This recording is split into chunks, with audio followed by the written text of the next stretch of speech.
Hi, ladies. Welcome to Queen Talk. How you doing? Ooh, I feel like we're far away. I want to get closer. Hi. Hi. How Hello, was your hello. week? How was your week, Queens? Busy. Oh, of course. Busy. Always, always. I'm sorry. What'd you say, Curves? I was saying same, busy, busy, but it was a good week. But isn't that like the way of the queen? You always have something to do, always a task to complete. Okay. Always Oh, lives to change. always lives to change. So I would like to welcome everyone who is joining us to the Queen's Court. Thank you for coming back and spending time with us. We are going to be doing a show. We have a couple of topics this season, but first I would like to introduce the Queens. Sorry, we are Queen short today. She had a family emergency, but we're going to take it from here. I am Kelly Connections. You are more than welcome to follow me on any platform. It's going to be under Kelly Connections. And then I have Curves for Life and Lady Iris. Curves, would you like to go ahead and introduce yourself and tell them where to find you and your handles? Hey y'all, you already know it's Gracie, known as Curse for Life. That's what I am on Instagram. Also have a GG_Real Talk for Instagram, TikTok, and YouTube.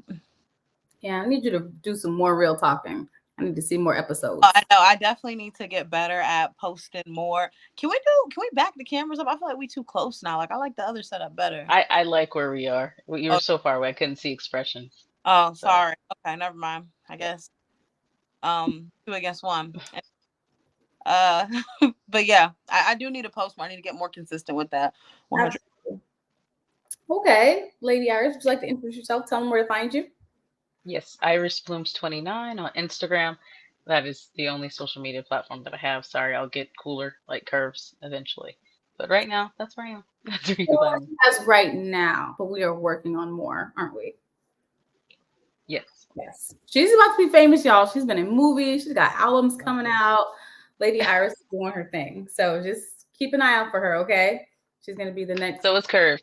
Curves Christian is on a movie Swanson. too. Ooh, ooh, ooh. Curves is on a movie too.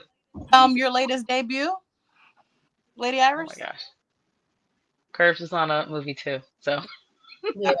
Lady, yeah. Well, we can get started with the very first topic. It's an Okay. icebreaker. It's a little short one. I'm gonna play the clip, and then I'd like everyone to just kind of chime in and give their thoughts and opinions. Just initial responses. Okay, are we ready, ladies? Sounds good. Here we go. That women value non-sexual intimacy way more than actual just raw sex. So if you had door number one, hugs, kisses, caresses, being emotionally available, door number two, just straight sex. Women are choosing door number one. Most men are choosing door number two. Because of that value for the deeper levels of intimacy, I feel like spiritual attraction kind of fortifies that. Whereas sexual attraction may not get them those things.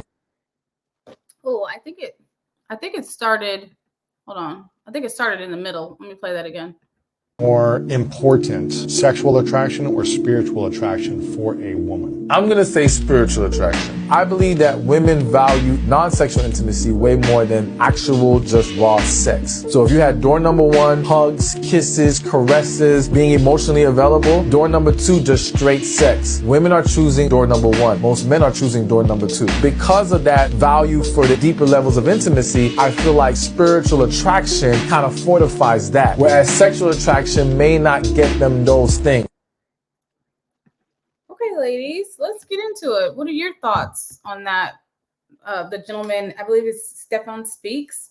He's actually really popular right now. He's written a few books. He's really popular with the women. They kind of gravitate to him.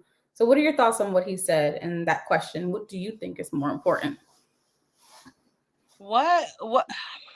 I guess my question would be, can we get a little bit more specific? What is your question in regards to what he says? So, the initial question, I don't know if you heard it at the beginning, we kind of started in the middle. It's what do you think is more important to a woman, spiritual attraction or sexual attraction? So, what do you are a woman? What do you think is more important to the ladies? I Thanks for can't clearing speak that up. for every lady, but I would hope that spiritual attraction is more important.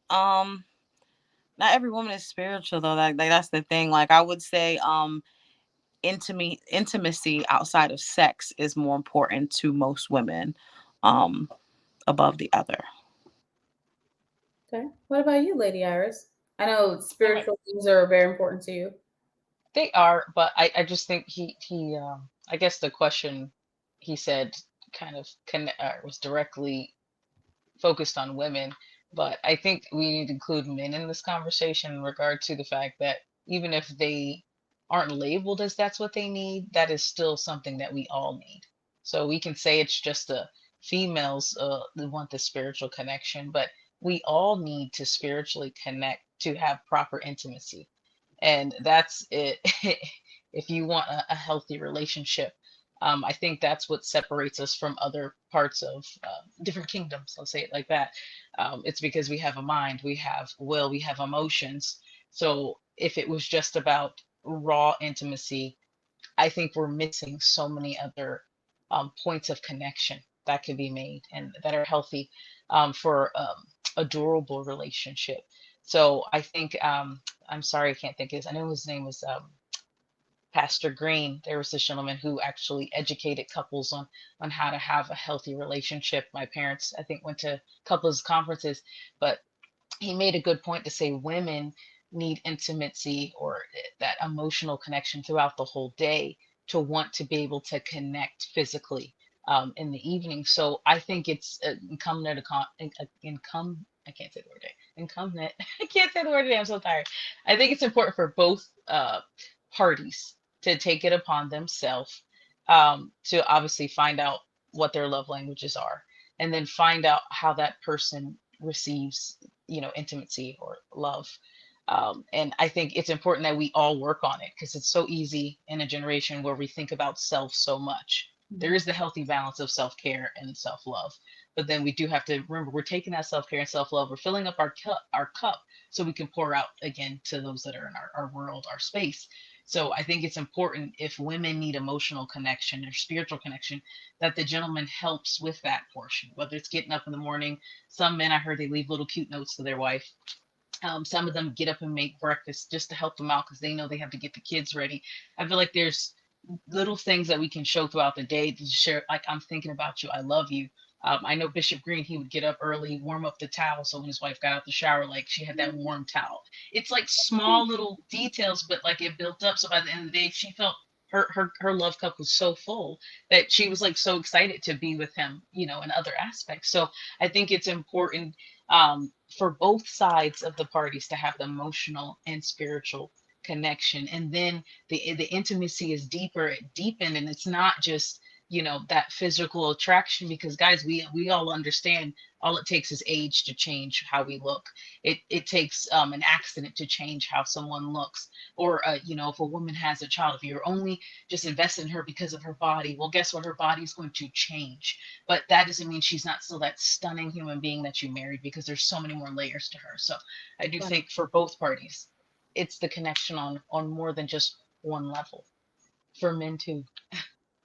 I mean, I completely agree with that. I appreciate you adding men into the equation because sure, a man could just have sex with anybody, but I think it's that spiritual connection. It's more than just a sexual connection that makes him choose a wife. So I think that when someone is thinking about someone long term, it's absolutely essential to have more than just physical and sexual attraction. Sexual attraction is to me, it's more like animalistic. Like two dogs can come and they can sniff each other. Okay, you're in heat. Let's do it. But what sets humans apart from animals is that spiritual connection. So I think Yeah.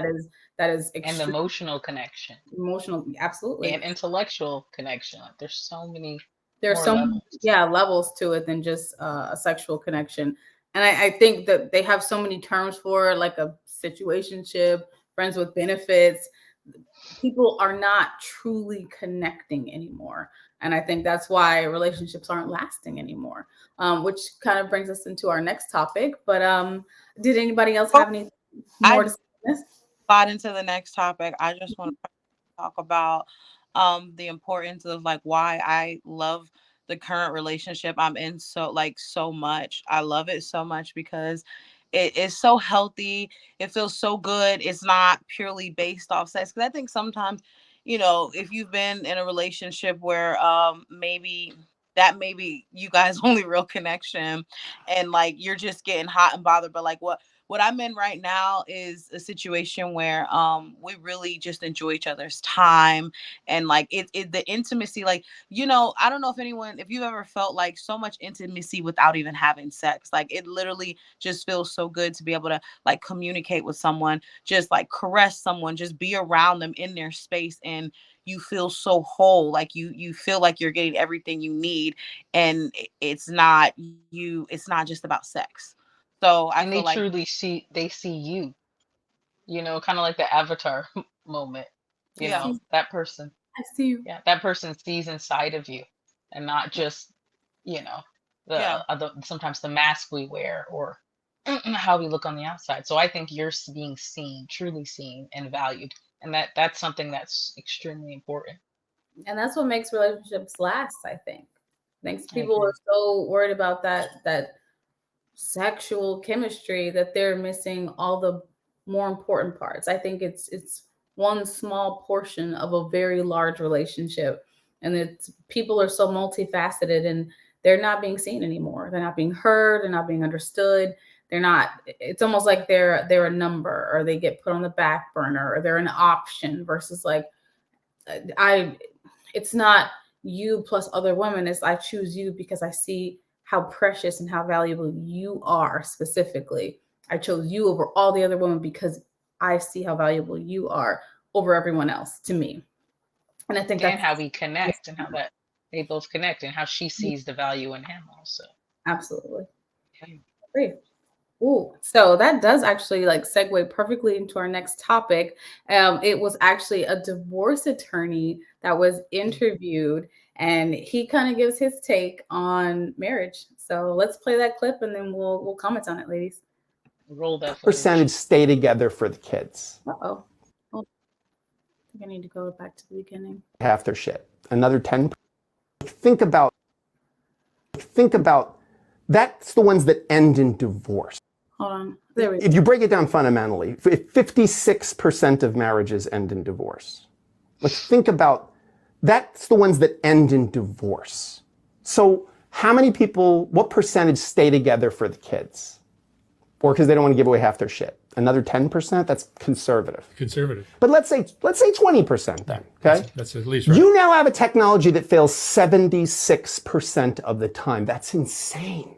That's insane. That's more likely than not. 76%. If I told you there's a 76% chance when you walk out the door today you're going to get hit in the head with a bowling ball, you would not go out, or you'd wear a helmet for sure. But people just continue to get married. Not only do they continue to get married, there's a presumption that you should get married. And if you don't get married, there's something wrong with you. So if you've got a girlfriend and you've been with her for 5 years, and you say to someone, we're getting married, they go, oh, that's great. They don't go, why? You're happy. Why would you get married? Like everything's going fine. Why would you put yourself through that? Why would you run that risk? If you say to someone, we've been together 5 years and we've decided we're not going to get married. We're going to move in together, but we're not going to get married. Ooh, what's wrong? You have intimacy issues? What's your problem? Meanwhile, 56% end in divorce. It's literally fits the legal definition of negligence. It's a negligent behavior. The way you define negligence in law school is when what you lose by not doing something, okay, is lower than the risk of harm. It's what's called a BPL analysis. So the burden of not doing a thing is lower than the likelihood, the probability of harm. So BPL, so burden, probability, and loss. Marriage is an inherently negligent activity. It's like owning a lion. Like the likelihood of someone getting hurt seriously by this is very, very high. No one ever says it to you. Because why? Because, and I would say something, I've been doing this for over 20 years, and I still get misty-eyed at weddings. Like I still really, there's something in me that goes like, maybe it'll work out for these two. It's like owning a lion. That was it for me. Very funny. Yes, so that's straight from the lips of a divorce attorney. So obviously I have some questions. Do you have an initial response before I ask my questions? I agree with a lot of what he said. I can't even like. I mean, numbers don't lie. I'd like to think that everyone thinks that they're gonna be the what's the word I'm looking for? Outlier, the Yeah, like you're exception to the rule. it's gonna work out for you. You're gonna be the one that makes it happen. Everyone would like to think that, but that's just not the case. Like, because numbers don't lie. It is what it is, and we see that. But I mean, that's all I have to say. I'll wait for your question. Okay. Lady Iris, do you have any initial responses on the video? No, I'd like to hear your questions also. I would like questions for 200, Alex. Thank you. Questions for 200. So my question is, it's two. Why are people still getting married? And are they insane? Isn't that the definition of insanity? Doing the same thing over, expecting different results? Did you want to go first? No. Anyone? No. I don't like I mentioned a second ago. I don't think that people are insane. I think that ultimately, like, people want it to work, so people are doing it thinking that it's gonna work for me. So I don't think it's insanity. It's more thought that people they care about actual marriage part. You hear me? Yeah, no, you were breaking up bad. You couldn't just hear me right now? Yeah, maybe if everyone can mute in between, that would help. While Curves is talking. Can you hear me now? Okay. So, like I was saying, can you hear me? We're good? Okay, I said I think that a lot of people like the idea of marriage, but I don't think that, and they think in their mind, like, oh, this is going to work out for me. This is my person. Like, I don't think anyone goes into it thinking that this is not going to work out, because that would be crazy. Like, I don't think that that's what people do. However, I think that that's what tends to happen. I don't think think sometimes people rush and they're not really taking the time to see, like, could I actually live with this person? Could I actually wake up to this person every single day, not just like, oh my god, we're cute, we have fun, we do this, we're compatible, like, you know what I mean? Like, really dig deep. Like, I want to know about your childhood traumas. I want to know about who raised you. I want to know about the things that like broke you down as a person.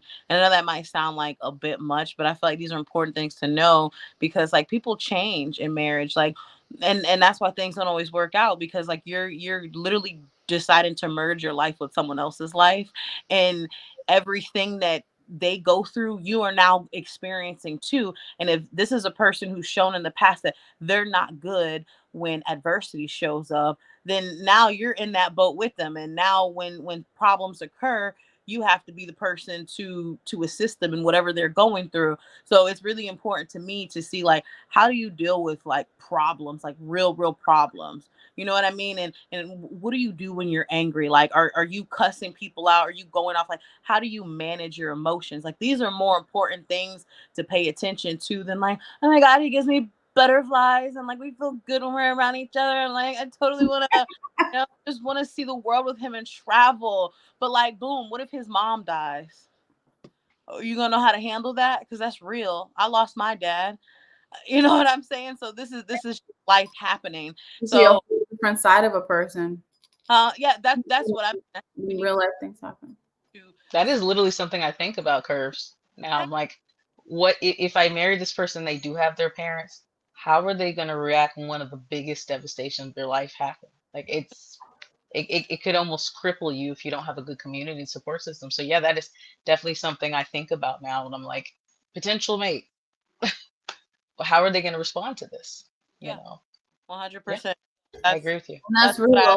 I feel like a lot of people, when they go into a marriage, it's like, number one, they're showing a fake version of themselves when they're first meeting you, and then it takes a while for them to take off those fake layers. And number one, You mean when they're dating, not when they go into the marriage?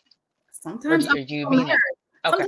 There's a lot of women that they say, don't show him your real side until 5 years into the marriage, or don't let them see you pass gas, or don't let them smell your like they don't reveal vulnerable parts of them that could That's literally scary. change the perspective of the person that you're dealing with. Like they're hiding half of themselves to portray this perfect woman or perfect man, just for it to be revealed, because you can only fake for so long, especially when real adversity comes. Your real human being comes out. You cannot hide it. You cannot. If someone comes and you're held at gunpoint, whoever is really inside of you is going to come out. If you're brave, who you really are is going to show up. If you're really a scared little chicken, you're going to run and hide. For real. Like, I think a even lot of people are scared with guns. no, I was actually talking I know what you mean. to a gentleman the other day, and he said there's certain guys. He said you can kind of see, like, is this like put himself in between the woman that he loves and harm's way, or is he gonna be like, everyone for themselves and run? There's certain things that are innate in you, that fight or flight syndrome. It comes out who you really are. Is it syndrome? Is it a syndrome? That fight or flight, it comes out who you really are. You can't hide it when you're put on the spot and something is really happening in real time. So I think a bunch of fake people are marrying each other and realizing they don't like each other. And I think just off that point makes a great deal of sense. You The froze. divorce rate, if you're just looking at that aspect. Mhm. Truly, if I go into a marriage and I really thought I knew someone, and then 5-10 years in they morph into Dr. Jekyll, joking, this is an extreme, we're exaggerating here, but I do think, and the word I was looking for, incumbent, I think it's incumbent upon ourselves to like what Curve said, take time to really get to know the layers of them. And I read a lot of books on relationships and courtship when I was younger, in my teens and early 20s, because I didn't want to just enter that space and not really know what I was doing. And just because you see your friends, they just jump from one little relationship to the other, and you're over there picking up the pieces of their little lives, and they're just so broken by the time they get to college. You're like, I don't think I want all this drama in my life. I'm just trying to get through school and play sports right now when you're in high school. But I just remember them saying, one of the courtship books, they said it's important, like when you really like somebody, get them around people that they're comfortable with, because when people are comfortable in that space, they show who they truly are. So when they're around their brothers, even if you're like a lawyer, okay, a doctor, you have so much going for you, when you get in front of your brothers and they start messing with you, punking you, bringing up old, did you know he used to do this, he used to wet the bed, and you're like, oh really? And those are funny and cute, but like sometimes like they'll take a jab and a jeer, and the way he responds, you might be like, oh, I didn't know you were a little aggressive, sheesh. And maybe part of you thinks that's cool, but the other part of you might be like, whoa, okay. Or even if you just see him around his boys, the way guys act around their boys says so much about them. And the one that I always learned, because we grew up around the Latino Cuban community, they would say, watch how he treats his mom, because the way he treats his mom is how he's going to treat you. So sometimes when I see a lot of these males have like real big issues with their mom, or just women in general, I mean, yeah, they're loving me now, but I might do something that triggers it, because we're human. We could accidentally, or it's purposely, who knows. But now I'm dealing with somebody that I didn't even know existed inside him. And I'm like, wait a minute. And there's trauma that like are being, it's unpacked, but it wasn't unpacked in a healthy manner. They didn't seek counsel, or they didn't get help, for some of these soul wounds that they have. But I did just want to get back to what the guy said. If we look at the last thing he said, or one of the last things, the gentleman, the lawyer, said that when he goes to weddings, he still gets teary eyed. So there is a beauty, and then there's a hope about a life commitment. I'm going to give you a quote that I saw in a movie that it was from 2004. I remember I was like a kid when I watched it. I thought what her answer was cute, but I didn't understand the depth of it. But Susan Sarandon in the movie Shall We Dance, she said, the guy was like, asking her about why do we get married? And she's like, well, I think we all want to witness to our life. Because she said in marriage, you're promising to care about everything, the good things, the bad things, the terrible things, the mundane things, all of it, all of the time, every day. You're saying your life will not go unnoticed because I will notice it. Your life will not go unwitnessed because I will be your witness. I thought, now that I'm older, I feel like it was such a powerful statement. I think, like, going back to what Curve said, just having one person see who you really are and be a witness to that is so important. And if you look at the divorce rate, the gentleman said, you know, where the divorce rate is now. But if you even just look at the trend and looking at some of the stats, in the 70s, there was a high inflation of divorce. But if you look at what the cultural shift was 10 years prior, which was like the hippie movement, where it was like free to be me, free sex, kind of do what you want, kind of mirrors a lot of like doing what you want in this generation. You see sometimes when we're focused on self, and I'm not, again, balance, I'm not talking about self-care. I'm not saying people that need to like fill their cup. I'm talking about when it's like the focus on just whatever I want to do. In life, discipline is important for everybody. Okay. If we didn't have discipline, like, hey, I want more money, you can go rob a bank. Okay. But there is a discipline in place and rules in place to say, hey, that money belongs to other people. It's not just for you to claim and take. So there's so many things in life we could say, I want this, I want that, but there's a natural or a proper way to go about getting what you want in life. And I think in we're looking at marriage, I think it's important to see if we're looking at some of the trends and where maybe the incline of some of these divorce rates are skyrocketing. It's coming from a cultural shift that's happening. And I think it's reflecting upon what's taking place like years later. And I think one of the other things I've noticed, I've talked to so many friends about this. Some of my friends that parents have experienced divorce, it's almost like they are so deathly afraid to see that happen in their life, and whether they pursue marriage and it goes well or not. Sometimes they have like almost that manifesting material in their mind thinking this is going to happen to me, it's going to go, I'm going to deal with the same thing. And I'm not saying that's all what's making it transpire. I'm just saying I think there's so many different elements involved that is creating like a storm of divorce. And like Curtis said, when people go into marriage, it's not like they're looking and hoping for divorce. Like nobody goes into a marriage like, man, in 10 years I really I'm looking for. No, I think they all have the hope that this institution is going to be valuable to to them personally as a couple, for their community, and for the nation, because they always say strong marriages and strong families build a strong community. And we did see when there were strong families, the communities were a lot stronger, closer. But again, this topic is so deep, I don't know if we can really dig into it like we want. I have a question. Yeah. My thing is like, is it necessary at this point? Is the next question for me would be, is marriage necessary, or is Ask it your boyfriend. is a commitment enough? Ask your boyfriend. I want to know what he has to say about it. Ask who?